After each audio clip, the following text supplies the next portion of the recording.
Hello বন্ধুরা, তোমরা সবাই কেমন আছো? আশা করি তোমরা সবাই ভালো আছো। এত গরমের মধ্যে দেখো আমাদের এসি ঠান্ডা বাতাস বইছে, যে গাছে এসি ঠান্ডা বাতাস বইছে, পুকুরের পাড়ে বসে বাতাস খাচ্ছি। আর হ্যাঁ, তোমাদেরকে একটা জিনিস দেখাই, দুটো ইম্পর্টেন্ট বান্দরকে দেখাচ্ছি তোমাদেরকে। গাছে করে এমন উঠেছে, দেখাচ্ছি, ওপরে উঠেছে।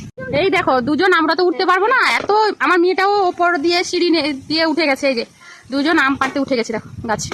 এই যে দুটো বড় বান্দর, এই যে দুই বোন উঠে গেছে ওপরে, যে আম পাড়ছি দেখো। আর ওর সাহস হয়ে গেছে, উঠে গেছে ফুটকিটা। যে গাছে আম তুলছে, পাকা আমগুলো, যে পাকা আমগুলো তুলছে, উঠে গেছে সব গাছে। আয় মামা, পড়ে যাবি, সেদিকে সর। একা উঠে গেছে, এমন বদমাইশ সব। কটা আম তুলেছিস? গরমকালে এখানে শান্তি পুরো, পুকুর পাড়ে যে ওইখানে মাঠ, ওইখানে বসে ঠান্ডা খেতে হবে। মানে বাতাস, এত বাতাস হচ্ছে যে ঘুমটাই ধরে যাবে। বলে শীতকালে একটু কষ্ট বেশি, কারণ ঠান্ডা বাতাসটা একটু, দক্ষিণের বাতাসটা একটু বেশি আসে, তখন ঠান্ডা লাগে। এখন দক্ষিণের বাতাস আসছে তো ঠান্ডা লাগছে, এসির মতন হয়ে, এসির ওপরে কাজ করছে উঠে। প্রাকৃতিক হাওয়াটাই সব থেকে সুন্দর বলতে গেলে।